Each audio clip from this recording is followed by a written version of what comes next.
I wouldn't worry. To be honest with you, Lucas, I'm going to be doing a lot of screen sharing, so that's not going to be a huge issue for me, though it would be nice to wave to everyone.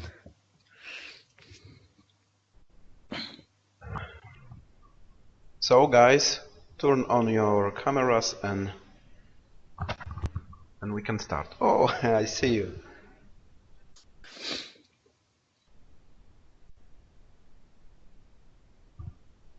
Probably, how many people have we got in? Right now we have 25 people with us. 25, that's awesome. But I think the 23 is so shy for. That's okay. I'm going to be doing a lot of screen sharing anyway, so it's probably okay for this one. Oh, we have a Helen on board. Hi, Helen. Hi, Helen. Helen Savidou. Is that how you would say that? Actually, speaking of which, before we get started, how do I say your name, Lucas? Because I would say Lucas, but I see it's got a Z on the end. Yeah, you can say Łukasz.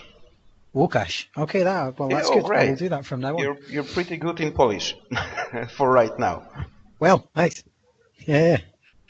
Dziękuję. I have a message from another teacher, but on Facebook. Just a second. Probably she don't have a link. Okay, no problem. Let's just make sure everyone can see.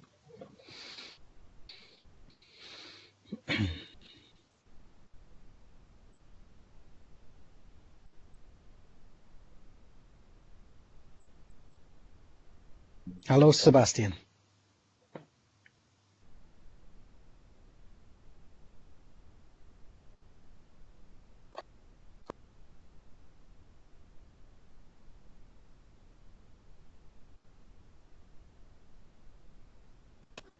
If anyone's really excited about Minecraft, Łukasz, you might enjoy this. I have a redstone torch.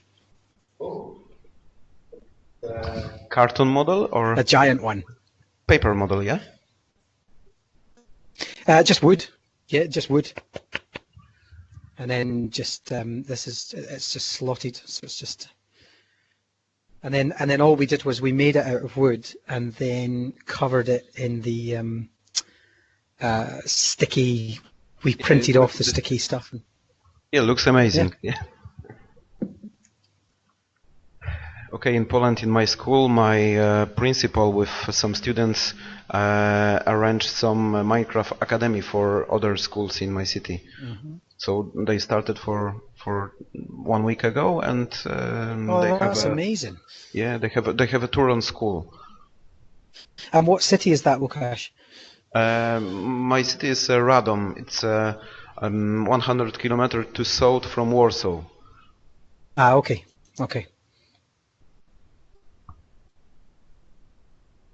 Right, let me know when you're ready, and I will go from there. Yeah, probably we can start for right now because the number of participants is increase. Right now we have 26 people with us. So. Okay. So what I'm going to do is I'm going to switch the video off so I can share my screen and not worry about Wi-Fi getting eaten up. So I will be back in a second. Here we go. Share screen. Just let me know if you can see my screen. Yeah, for right now we don't see. Let me see. What do you see if I do that? How is that? Oh yeah, right now we see the game changers. Excellent. Okay. Good. Okay. So what we're going to do is I'll make a brief introduction. So hello to everyone. Dzień dobry and cześć. And my name is Stephen Reid. I am the founder of a company called Immersive Minds, and for 18 years we've been using Minecraft and other technologies, podcasting, animation, filmmaking, microbits, 3D printers, virtual reality, everything and anything that makes children go, oh, I want a shot. And we've been using that to develop learning resources for teachers around the world. We currently work in 65 countries, physically. I visit 65 countries in and around a year. And then I work digitally with 113 countries, and our resources are in all of those places. I've had the great privilege of meeting Łukasz in person at the E2 event with Microsoft. And it's with Microsoft that we do a lot of our work with Office 365, OneNote, and Minecraft. And of course, Minecraft is why we're here today. So what I'd like to do is just take you through a series very quickly of some of the other games that we use before I show you Minecraft, because I think it's really important that before we start talking about Minecraft itself, we understand that actually Minecraft is part of a much bigger journey. And a lot of people come to this thinking that this is the only thing, and they say, oh, you know, this is a phenomenon that's just arrived with Minecraft, and it actually hasn't. Games in classrooms have been being used for some 12 years. I've been using them for 12 years. I know teachers that have been using them consistently in their classrooms for 8 or more. So we just need to be aware of the wider picture. And first of all, I think it's worth asking about, well, why games? Because if you're going to choose to use games in your classroom, people are going to ask you why. People are going to say, well, you know, so you saw a presentation by Immersive Minds on Skype and suddenly you've decided to use games in the classroom. Tell me why. And here's why. The average gamer is 35 years old. Now, if you think about that, take 20 years off of that, and those kids were 15 years old 20 years ago. And we were not using games in classrooms 20 years ago. It was a thing that nobody would have dreamed of doing. And when I started my company 18 years ago, and I wanted to use games in classrooms 18 years ago, and it was just no. We used textbooks, we used videos. Back then it was the old VHS or Betamax videos, and that was it. Whereas now, your average gamer is 35 years old. And so those children, regardless, have grown up to become gamers. And I feel that that tool, sadly, was missing in their education. What we owe it to the next generation of 35-year-old average gamers to do is make games available to them as a learning tool. 52% of gamers are male and 48% are female. So the first thing people will try and tell you is that this is a boys thing. Only boys in schools are gamers, and girls do other things. I mean, goodness knows what they think girls do that boys, you know, while boys are gaming, but ultimately we find it's almost 50-50. And there's a series of games that are changing that. Mobile games in particular are changing that. So we find that things like Facebook's Farmville, a long time ago, that kind of changed it. We've also got mobile games and things like Candy Crush Saga, which changes it. But actually, Minecraft is one of the big players in that. When we run workshops in schools, what we find is that actually when we say, who wants to do Minecraft? Just as many girls want to do it as boys. And actually, that's one of the things that people don't tend to think is true, but it is. 76% of teachers already use digital games in the classroom. Now, I've already sort of said to you that I know teachers across the world that have been using them for some 8 or 9 years. But actually, 76% of the teachers that you might already know are using some kind of digital game in the classroom. So it might just be a game that's been designed specifically for classrooms. So a lot of people use things like Mathletics and what's the purple one? Anyway, there's I can't remember the name of the maths games, but there's a series that have a kind of a purple brand. And a lot of them are things like maths and literacy and word games. And those are the ones that are designed for the classroom. But it could also be that they're using mobile app games. There's one which is a virus. You have to stop a virus from spreading around the world, and you use all sorts of kind of tools to do that, and you pretend that you're part of the World Health Organization and stuff. I know teachers that have been using that in their classroom for 5 and 6 years since it was developed, but they wouldn't think of it. When I've said to them, oh, you're using games in the classroom, they say, well, I'm using this little app. And I say, no, but you are using games in the classroom. That's the point.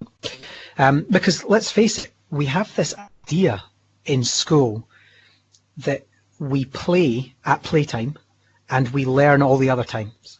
So the fact that we even call break time playtime in schools is actually giving the wrong impression, because we all know, and I'm sure everyone sitting listening to this knows, in any country, anywhere in the world, that we learn, our children from the moment they're born, they learn through play. They learn by bouncing a ball, or by throwing something, or by chewing something, or by just playing and experimenting with the world. And then somehow we get to school and we have playtime and we have learning time. And actually, they're both the same thing. 50% of parents say that video games affect their children in a positive way.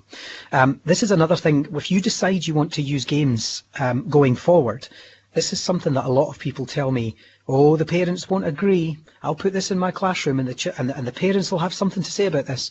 And I say to them, have you asked the parents? Well, no, we haven't. And I say to them, well, let's ask. Let's have a parents' evening and we'll ask the parents. And what we've found in our own data and the data coming from you see the sources at the bottom there, is that actually more than half of parents believe that digital video games can positively affect their children in terms of their ability to communicate more effectively, their ability to make friends and maintain those friendship groups, and so on and so on. So lots and lots of benefits if you ask the parents. And then 54% of gamers say that video games help them to connect with others, and that is key. I'm working with children just now that are 11 and 12 years old, and they speak Macedonian or Polish. I mean, I speak a handful of Polish phrases. These kids are speaking fluent Polish or fluent Macedonian or fluent Japanese. And the reason for that is because they're connecting to children all over the world in video games. They're playing online video games with children anywhere on the globe. And then they come to the classroom and they're told to speak one language. You speak your own language in the classroom. All of our resources are going to be in that language. Take English, for example. Everything's in English. Everything's read to you in English. Everything's said to you in English. And you learn in English. And then these kids go home at night and they speak 4 different languages or 5 different languages just by being online on their Xbox. And we as adults can sometimes we don't play to those strengths. We don't play to that world. So these are just some of the reasons why I think games are super important in classrooms. But let me take it a bit further and introduce you to some of those games. I'm going to try and keep an eye on at the moment I have the presentation full screen, so I won't see any comments or questions, but let me address those when I close this down. So this is a game called Little Big Planet. It's a wonderful game. It's available only for the PlayStation, sadly. It's exclusive to the PlayStation, but it's a remarkable game in that, like Minecraft, it's a building and creating game. And it has a huge amount of real-world physics modeled into it. So it has things like flotation. So if you drop a piece of stone in the water and you drop a piece of wood in the water, one will float and one will not. It has things like material density. It has the textures of the material. So you will slide on glass, but you will not slide on rubber, for example. So we get the children to build their worlds out of all of these materials. Some things will burn, some things will not. Some things will collapse, some things will not. If you stand a tower of blocks on top of each other and you push from the left, they will fall to the right. If you push to the right, they'll fall to the left. If you don't push hard enough, they'll just wobble a bit and then they'll resettle.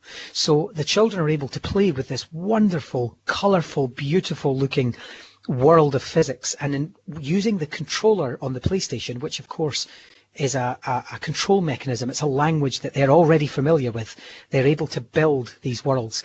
And we actually have a series of worlds, which I will link the starting one when we finish, based that the children made in their entirety. There's 5 worlds and you can watch the videos, and they link to oil formation.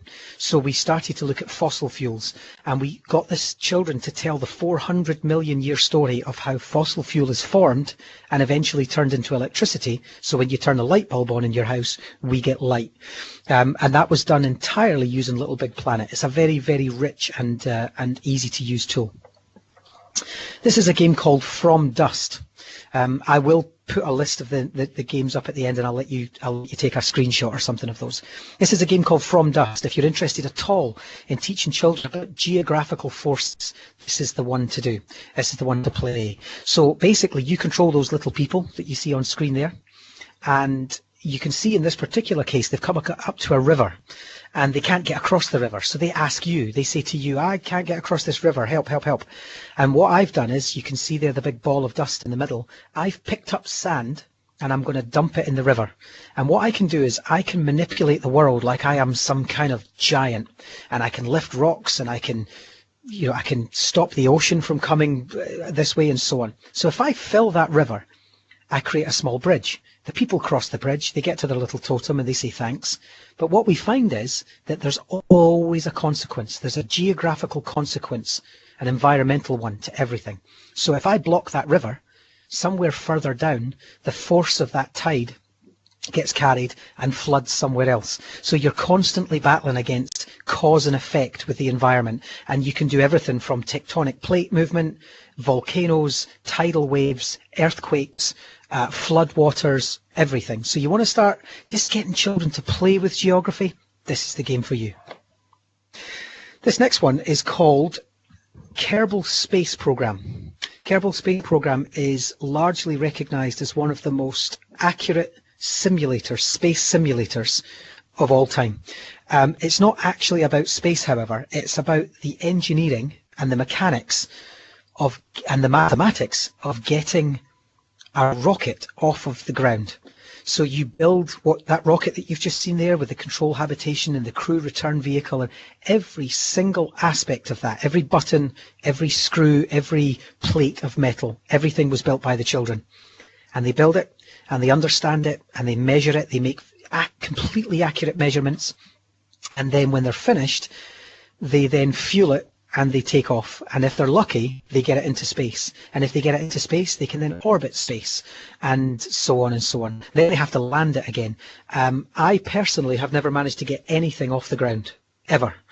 But I know 11 and 12-year-old children that I work with who currently have 3 and 4 satellite systems up in space at any one time, and they can bring them to Earth to reload them or repair them, and then they send them back up again. They have no problem with this, and it's a very, very in-depth STEM game. What I will say about this game is it has a very a steep learning curve. It does take quite a bit to get used to, but once you're used to it, it's all science, technology, engineering, and maths the whole way. This is a game about World War I. This is called Valiant Hearts. And Valiant Hearts is a beautiful story in which you follow the story of this dog in the middle of the picture here. You don't follow the human story, you follow the dog's story. And the great thing about a dog is a dog doesn't care if you're male or female, black or white, Polish or British or German or whatever. It doesn't care. It just cares that you're human. So what we end up seeing as we follow this story is the very real human story through the eyes of a dog of World War I.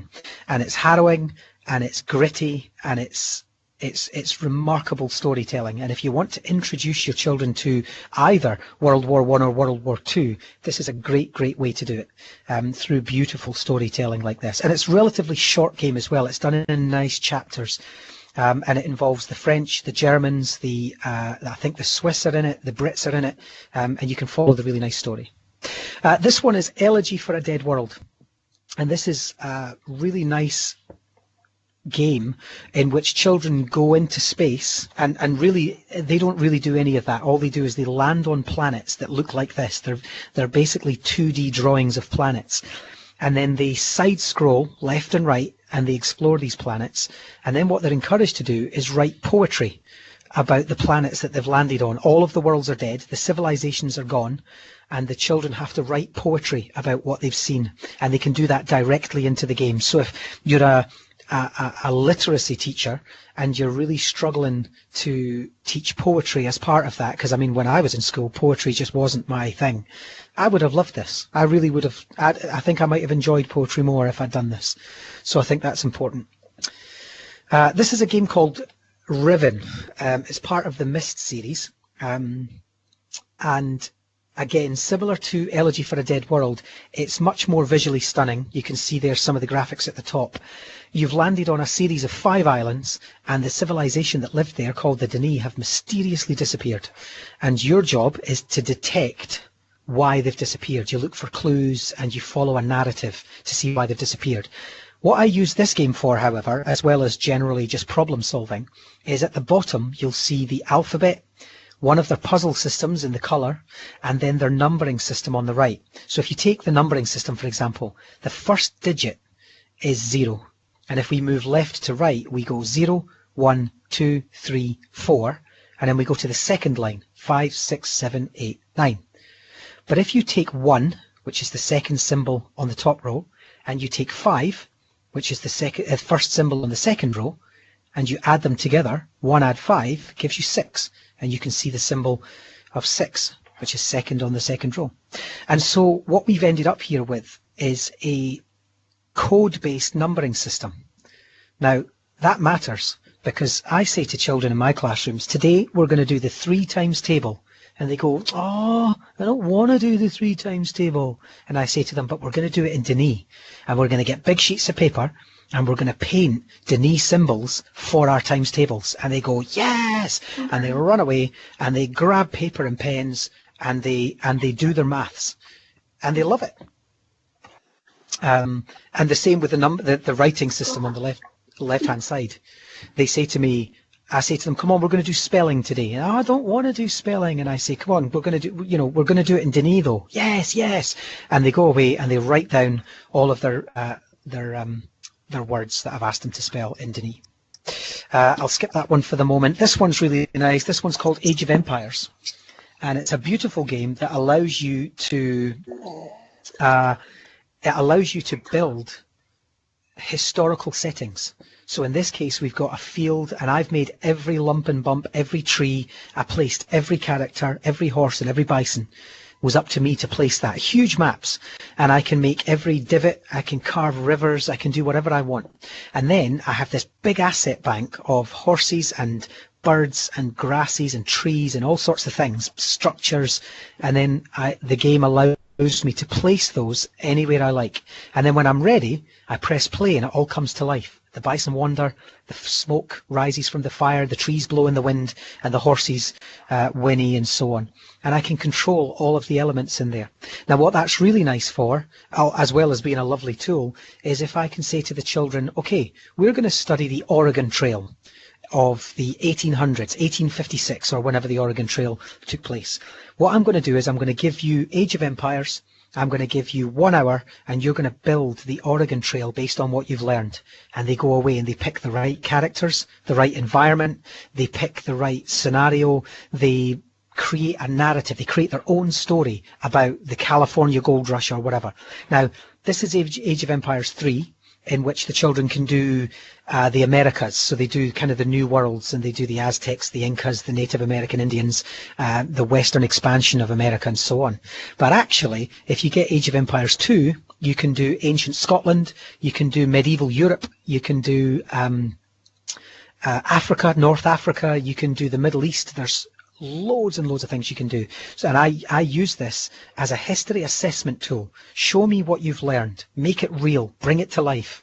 And quite often the children will put things in that don't belong, and I'll say to them, are you sure there were bison in South Africa at that time? And they go, oh no, I don't think there was. And then they go in and they relook and they take it out. So it's an assessment tool really for me.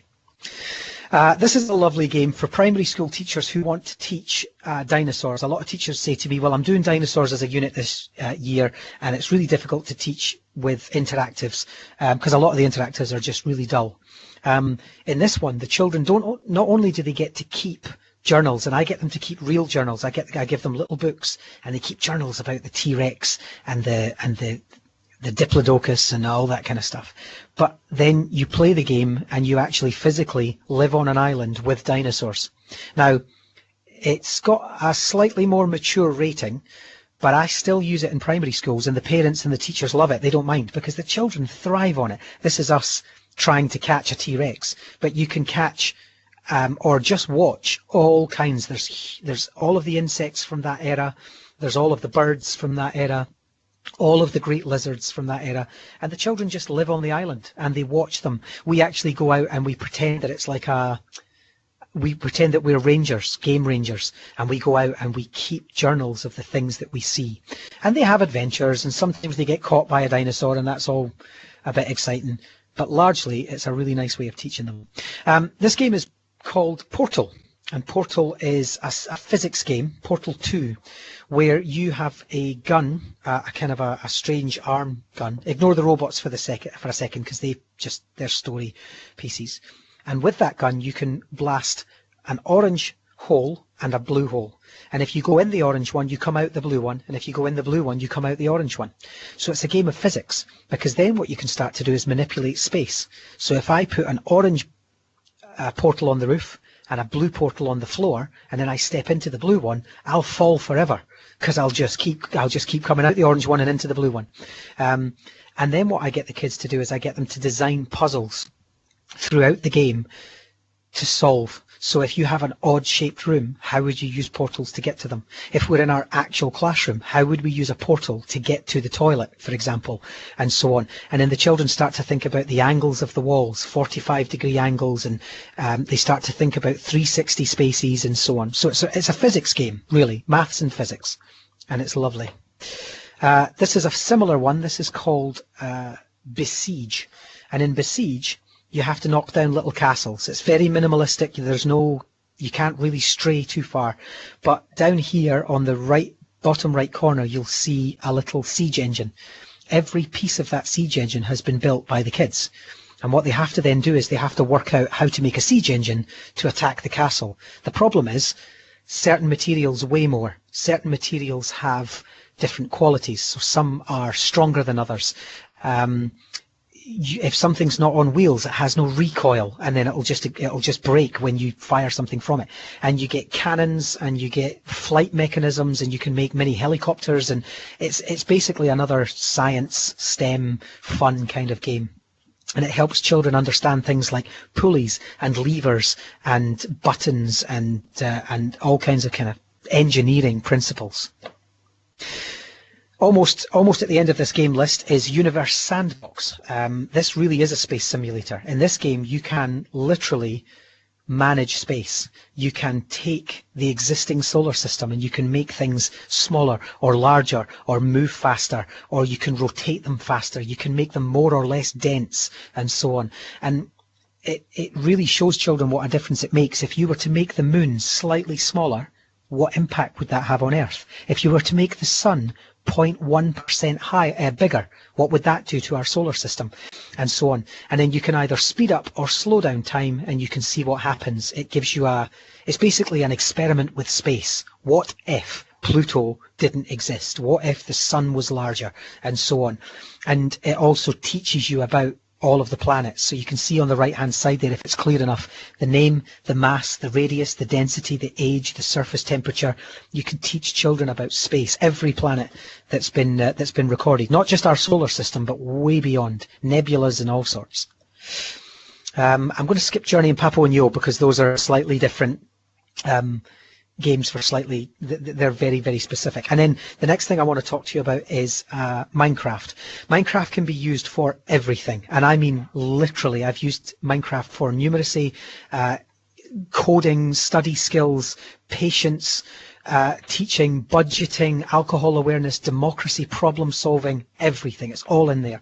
And so I'm going to show you one of our Minecraft worlds, or some of our Minecraft worlds, and what's possible, because Minecraft really is at the top of the food chain when it comes to that. What I'm going to do though is I'm going to quit out of there so I can see the chat, and I just want to see if anybody's got any questions. Yes, oh sorry, yes, I'm not going to write those games down. I see that comment there. What I'm going to do though is I'm going to give you a few seconds just to look at that. Take a picture, grab a screenshot. That's the list of the games there. Thanks for reminding me. And then once I've given you I'll give you sort of 60 seconds to have a wee look at that. I know this is being recorded as well, so I'm sure that's going to be available for you. And then what we can do is we'll go on to Minecraft.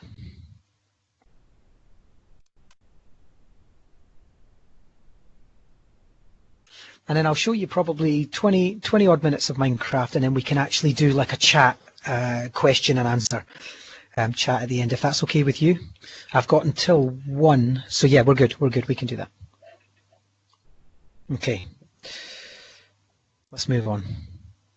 Let me minimize that, and I think somewhere I've got Minecraft up. So let me, yes, Toy Soldiers, I can show you that as well, actually, I remember that. Let's have a look. Yeah, Darius, I gave you the list of games. Helen, are all these games free or are subscriptions expensive? They're not free. None of them are free, but actually, if you get into the games kind of world, there's a platform that I use called Steam. I'll just put that into the, if you just Google Steam games, it's a platform, it's actually run by a company called Valve. I'll just put in there Valve Steam, and you can set a library up. And what tends to happen is there's massive sales throughout the year. So for example, I picked up Besiege for, I think, £5 You can pick up things like From Dust, I think, sometimes even is free, and then occasionally they'll do like a 99 pence deal or a £3 deal or something like that, and I just wait throughout the year and I just buy these deals, and then I use them on my main computer in the classroom, and the kids sometimes play, if the option's there, we play multiplayer. If not, we play a big single player thing. Yeah, the kids know Steam, exactly. Yeah, and Humble Bundle as well, absolutely. Humble Bundle, I don't know what the Polish version of that would be, but is it humblebundle.pl or something? But if we just pop in Humble Bundle there, you can pick up whole bundles of games for sometimes as little as $10 or something, and that's fantastic as well. Thanks, David. You only use .com? Okay. So I think humblebundle.com, yeah. So there's some incredible ways of getting a hold of games. And I'm sure that either myself or Okaz can help you with that going forward. Okaz, sorry. So let me show you Minecraft now. Let me show you what we've been doing with that. Can you still see my screen? Can you see this here? I now can't see the chat. So Okaz, if you could tell me you can see that. Yeah, we see the screen with the Minecraft Education Edition. Excellent, magic. So what I'm going to do is I'm just going to go... wizard on the right. Yes, you're right. So what I'm going to do is I'm going to show you our immersive education world first. So before I go any further, it's always worth saying that first of all, everything you're about to see, literally every block placed, was made by children. Because quite a lot of people say to me, oh, this is all very well, you showing us this, but we're not going to be able to do this. And I say to them, but I didn't even do this. Children did. So I'm going to start over here with a really simple lesson. This world is a big kind of library world that I've created by using the kids' builds. So what we've started with here is DNA. So one of the nice things that I like is, a lot of teachers say to me, how can I get children to do science, biological science, with Minecraft? And I say, well, let's get the kids to imagine that they are tiny and they've been put into the human body, right inside in a spaceship.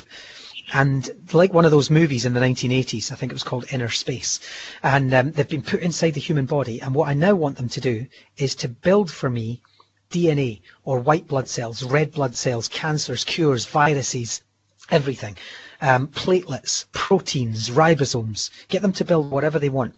And what they do is, of course, they go and do the study, and then because they want to show you what they've learned in Minecraft, they build it for you. So this is a DNA helix, but we've got children doing red blood cells, white blood cells, all sorts of stuff.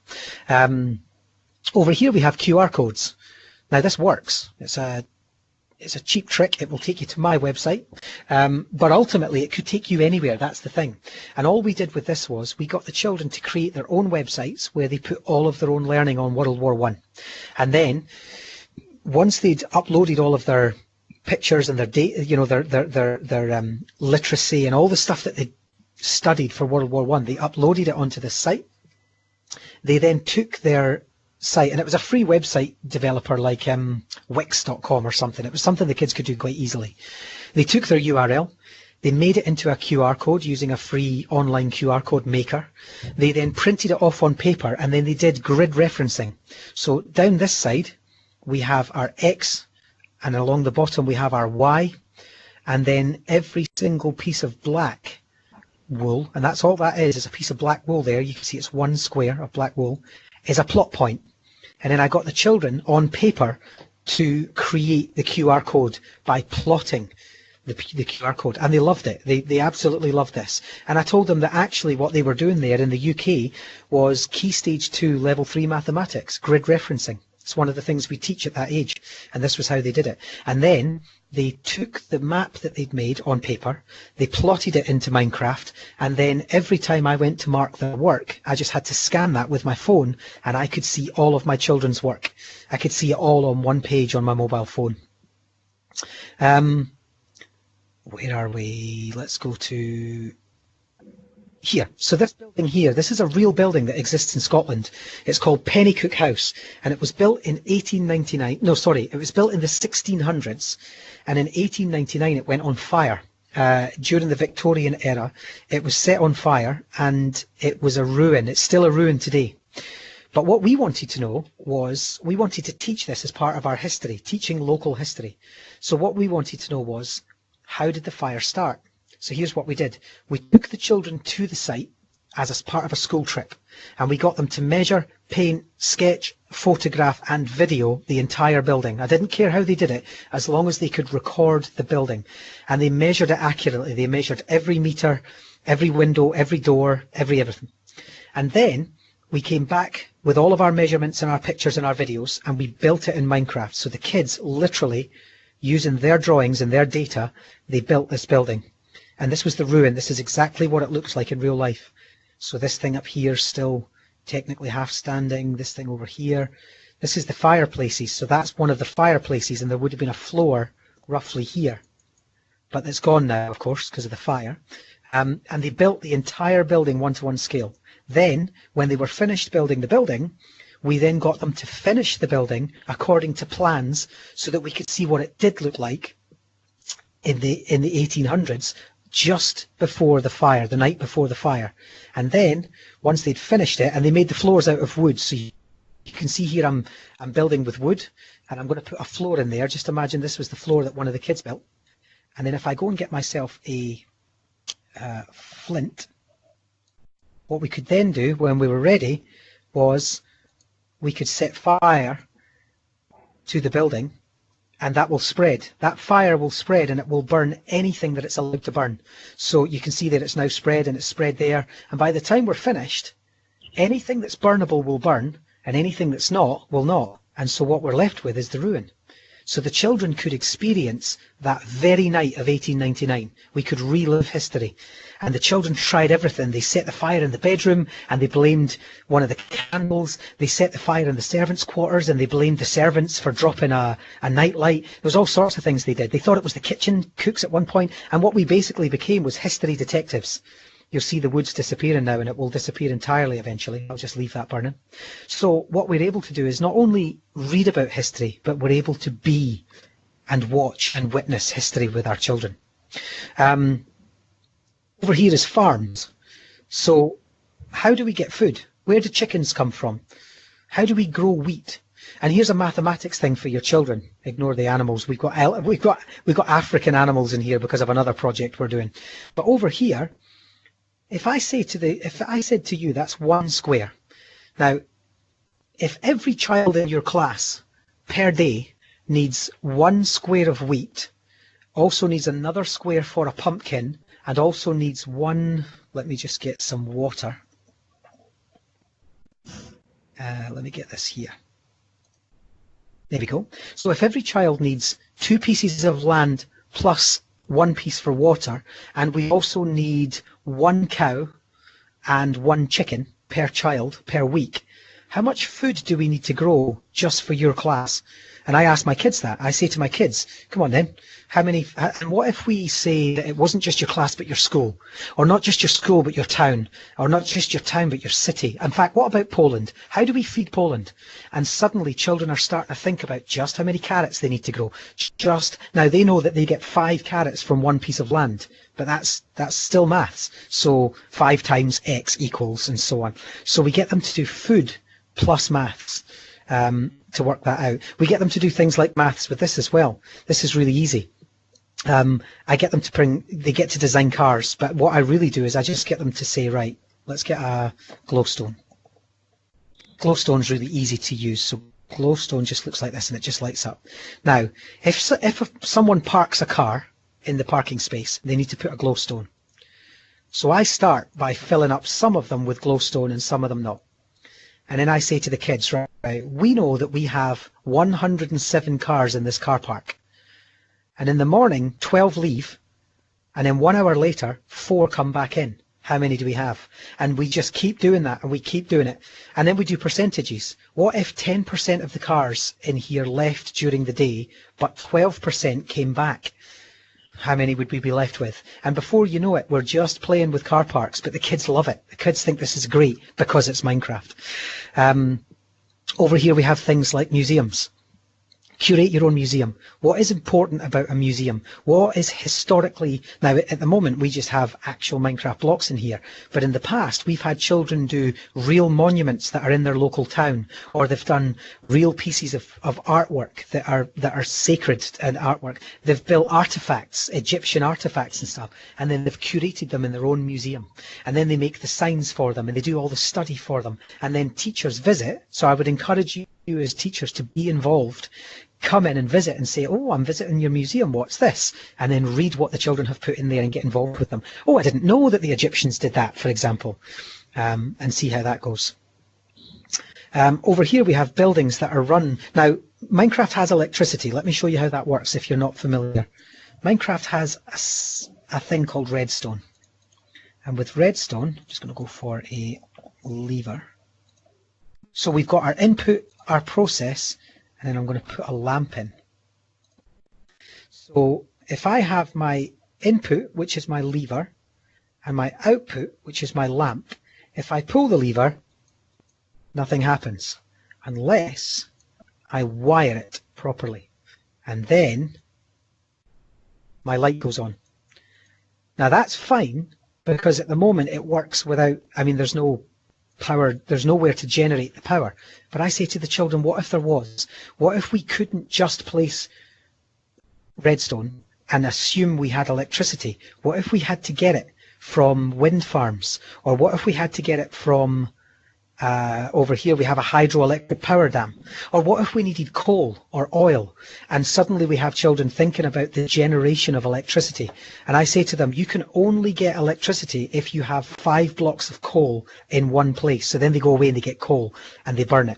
And the way to do that is to have things like, you get what's called furnaces. And you can have a furnace. And as long as the furnace has coal in it, they can, so put the furnace down and you'll see there that at the moment there's nothing in it. But if I get myself some coal, and coal does exist, and we can actually create, in fact, I'll show you in a second, a coal, what am I doing? Yeah. Coal. That's charcoal. There we go. Let's get some coal. So if I now go into here and I place some coal in there, you'll see that actually I've got some coal, and then if I just say, I don't know, hypothetically, I'm just going to burn, what can I burn that's in it? Oh yeah, let's put some meat in there. So put some, you'll see there that the furnace has come on. And as long as the furnace has come on, I then allow them to create an input, or sorry, an output, which generates electricity. So they can only have coal, they can only have power if they have coal or oil.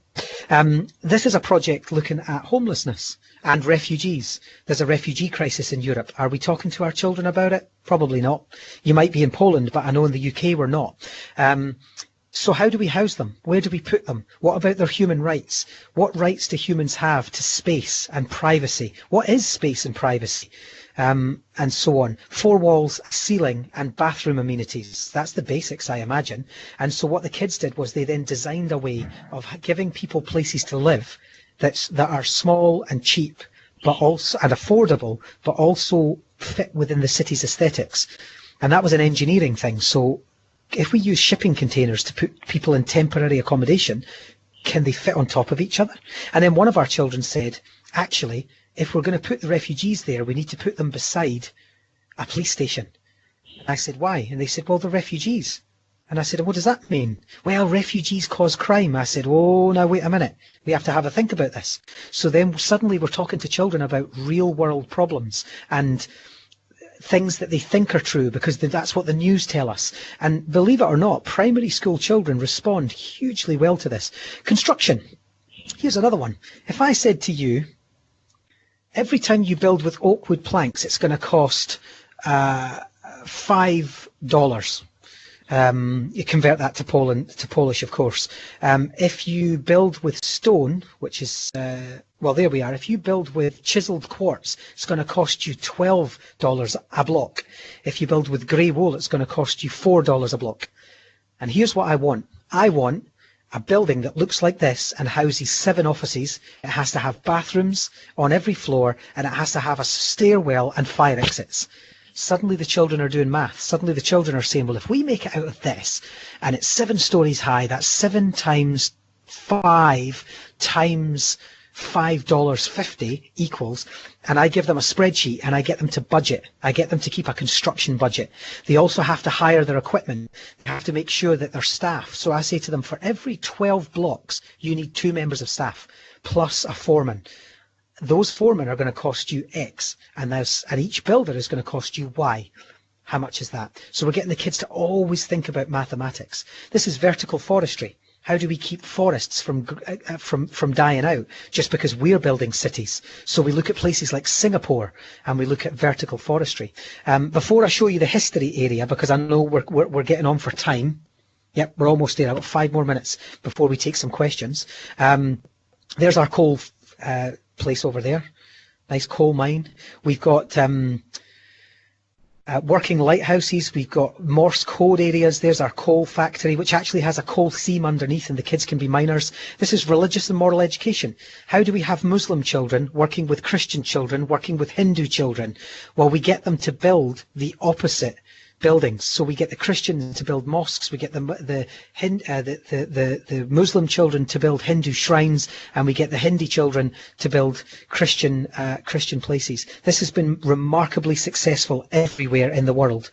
We're now doing this lesson in the Middle East, we're doing it in Africa, we're doing it in Europe, and really helping children to understand other people's religions around the world just by building the places of worship. We could build the world. It's a difficult thing to do. Build the world and get it geographically correct. And then, once you're finished building the world, inside, build the inside. The inner core, the outer core, the inner mantle, and so on. Build the inside of the world and show me what it looks like inside. I'm going to head for history now, and then I'll finish there for questions. I'm going to end with World War I. But if I head over here, we've got Vikings. How did the Vikings live? Let's look at their clothing, culture, currency, language, food, religion, warfare. Let's look at all of that. And then there's ancient Egypt. Let's build ancient Egypt, and with an elephant on top. That's not supposed to be there. Get off. Let's build ancient Egypt, and let's build the villages and the temples and the monoliths and the huge pyramids, and then let's study their clothing, culture, language, religion, etc. The Romans. What did the Romans look like? How did they go to war? How did they train? What were their ships like? And so on. We've got Pompeii as well. If I head over here, and we'll finish on this one, we've even got a huge island dedicated just to World War I. In World War I, we have the children, we don't have the children fight. We have them study battlefields. What was it like to be in the trenches of the Somme? What was it like to be a British or a French or a German soldier or a Polish soldier or a Belgian? What was it like for these people? What did the trenches look like? So they make this map. And then when they're finished, they don't fight, but they actually, let me just do this. Let me get a book and quill. There we are. And if we get the book and quill and we right click, they can write, "Dear Mother, it is cold here in the trenches." Oh, it's cold, it says. But anyway, ignore my typo. It's cold here in the trenches, and I have trench foot. A very real disease. They can also put pictures in using the camera. So for example, before I sign that, I'm just going to get myself a camera. And then what I'm going to do is I'm just going to take a photograph. So I'm going to zoom up here, and then I'm going to take a picture of that trench. There we are. Then what I can do is I can go back into my book, and then I can go to here and I can say, right, let's put that picture in my book, and that's a picture so I can write home to my mother. And then what I do as a teacher is I gather all of these, so the child would sign it, and they would sign it as Sergeant Reid, sign and close. They then deliver it to me, and I, the teacher, just imagine I'm standing here, I pick it up, and I can now read it. I can export it as a Word document, including the pictures and the text. Not a Word document, sorry, a standard text file. I can export it if I want to, but ultimately I can mark it. And then what I do is I give them points. And the team that writes the best letters and gives me the most study points, gets the most morale points, they take the next trench. I have children of 11 and 10 and 11 years old begging me to write another letter. They're like, please, please, please let me write one more letter. I know we can take the next trench. So they're going to war with words, really, which is lovely. So I'm going to finish there. I could show you so many other things. We've got hundreds and hundreds of lessons, but I'm going to stop there, and I'm just going to take a few questions before we finish. Yeah, any questions? Let's have a look at some of the comments. Thank you very much for all the lovely comments. Great job, superb, and so on. Wokash, I haven't finished that island yet. The Finnish island, I haven't. We've just started it here in the office, but it's going to be lovely because when the kids are finished, they're going to code the island. Basically, what they're going to do is they're going to have a standard island, but then they're going to put a piece of code in which makes it winter or summer or spring or autumn, and the island is going to change accordingly. Sebastian mentioned about the fire with in the building, the historical building in the Glasgow or in the Yes. Edinburgh. It was in Edinburgh. It was a place. I'll put the link up actually. If you go to Nick, could you get me the Digit website? What's the actual link to Pennycook House? And I'll put that in for the guys. But it's actually called, the house itself is called Pennycook House. The map is available to download for free, although it's in Java edition, not Education edition. But if you've got Java edition standard edition of Minecraft, you can have a look at it. Let me have a look. So Pennycook House is the name of it, and I'll get you the actual link for Digit. What's the main website called? digitscotland.com.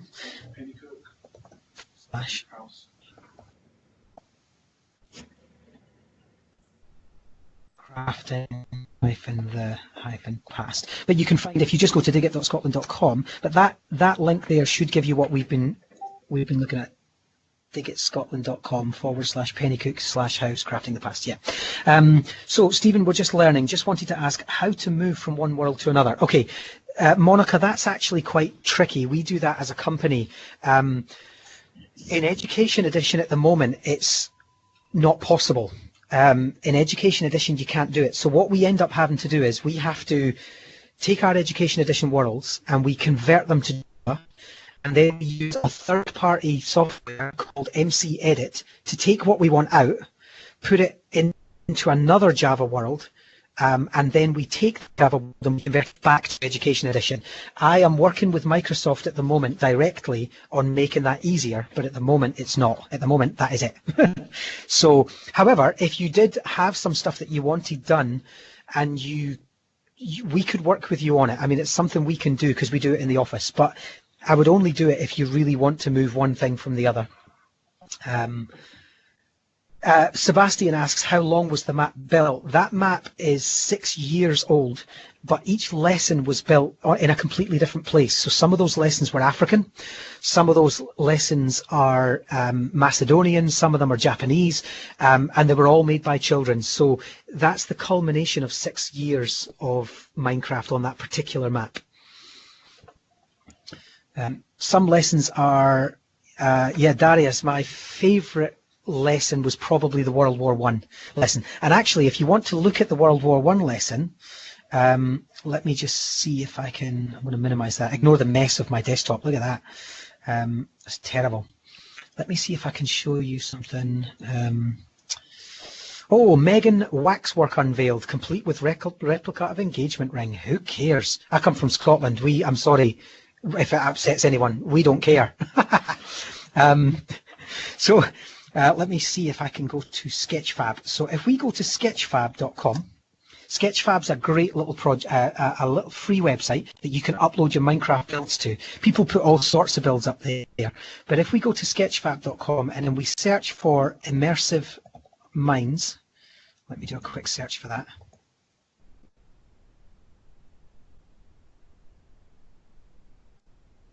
There we are. So just sketchfab.com, which I'll put in the chat. Where are we? Where's the chat? Skype. There we are. Yes. And then if you search for Immersive Minds, you'll see Toy Soldiers, Hydroelectric, or Pompeii.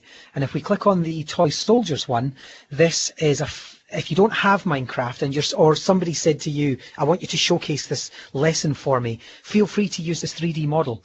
We can make it full screen. And basically I've taken I've put the World War II into a toy box. You'll see it if I go full screen now. And then what you can do is you can move around and you can zoom in and you can see it for yourself. It's inside the toy box. Now this was a Minecraft build, but I know we're starting a Sketchfab library. There's only 3 in at the moment, but we're going to be putting all of our lessons in. The other thing we're able to do is if you click on number 1, you'll see it's actually got the lessons in it. And then if we move to number 2, hang on, there we are. Number 2 is language studies. Number 3 is trench life. Number 4, advanced weaponry, and so on. Bunkers, the fight for the skies, and so on. So feel free to go in and use Sketchfab version of our library called Toy Soldiers. The other thing you can do is, if you're able to do that, is you can 3D print anything in Education Edition. So let me go back to here. There we are. Good, thanks, Monica. I'm glad you like it. So we are, this is probably a shameless pitch, sorry, Łukasz, but of course, as a company, we are available we work in 65 countries. We haven't yet worked in Poland and would love to. So if anybody's interested in working with us, let us know. But yeah, of course. But Mols, having said... Yeah, in Poland we have, in November we have a huge conference for IT teacher. Over 250 people, 50 teachers Wow. from Poland is in my school, in my city, and we are manage this conference. So we can do this twice, or you can come to Poland and show our teachers how to build it in Minecraft and take some kind of business contact. That would be great. Having said that, Łukasz, you're part of the mentor program as well. So anybody looking for help, I can point them solidly at you as well. But I would love to come over and do something with you in Poland. That would be fab. Yeah, sure, amazing. I'll stop sharing my screen and I'll put my camera back on just while we finish. Okay. Is my screen still? Yeah. Stephen, I want to, if you can mention about your idea as called a special effect. We talk about Yes. On Messenger, okay? So it'd be Right. great if all of our participants can hear about your idea and about your charity action, okay? Yes. Well, I'll get the website up so you can have a look while I'm talking about it. There we are, specialeffect.org.uk. So I'll just get the website up and then put it in the chat. Yeah, but we don't see you on the chat. There we are. I'll just popped it in. So it's popped it in the chat. If everyone clicks on that, Special Effect are a charity based in the UK who do incredible work helping children who have severe learning disabilities and severe physical disabilities to access games. And they do that by developing literally the technology that helps them to do that. I've played Minecraft just with my eyes. So I've literally just played Minecraft by blinking, because imagine, heaven forbid, but I'd been in some terrible accident and I had lost the use of all of my limbs. Some children, sadly, are in that predicament. So we can play just with our eyes using iMine. You'll see that being advertised on their page. They've also got special controllers for children who don't have the same motor reflexes that we do, or maybe are missing one limb. You can play Minecraft and other games with just your chin. So the controller sits on your chin, and just by moving your jaw, you can control they do incredible stuff. And I've been working with them. Well, I say working with them. We do a show called the Insomnia Gaming Festival, which they're at, and we support them. It's one of my sort of heartfelt charities. I love doing work with them, and it would be great if you guys could look at least look and see if there's some way that you can work with them, or you can support them in your school, or if there's children that you have in Poland that might be able to access some of their technologies, because they level the playing field for children that otherwise wouldn't be able to access this sort of stuff. And here's the thing: if they can access games, they can access our learning. They can access our worlds. They can be learning about hydroelectric power or Vikings, just like any other child. And so the more these people do, the more we can help those children to learn. So that's my passion. That's my little, that's one of the charities that I love. So thanks, Łukasz, for giving me that opportunity. Yeah, thanks a lot, Stephen, for your time for today and for your presentation. In conclusion, it's a pity that we could not grow up in such a times and we don't have a teacher like you and the technology like you see us. It'd be the easiest way. But I hope that all of us start to use some of things that you show us for today, and we create a better education and we create a better world. I did forget one more thing. I'm sorry, Łukasz. I did forget one thing. I did mention the 3D prints. I don't know if you can see my screen, but that is a theatre, a Roman theatre. It's been painted on one side and it's blank on the other. That was printed directly from Minecraft. So if you're wondering what the quality of that might look like, this was a Minecraft build, and then all we did was we just cut it out and we 3D printed it, and that's possible to do. So listen, thank you very much, everyone. Miłego dnia, and have a nice day, everyone. Yeah, have a nice day, Stephen. Thanks again. Thanks again, guys. Again. Okay. See you. Thanks, and bye. Bye. Okay, guys, and it was almost our last Skype call. Next one will be in next week, and like I mentioned in email, if you want to share something about your activities in your country, about I don't know, international conference for teachers, or something similar, feel free to write to me, and I will make a Skype call as today. So see you soon, and thank you for today and for your time.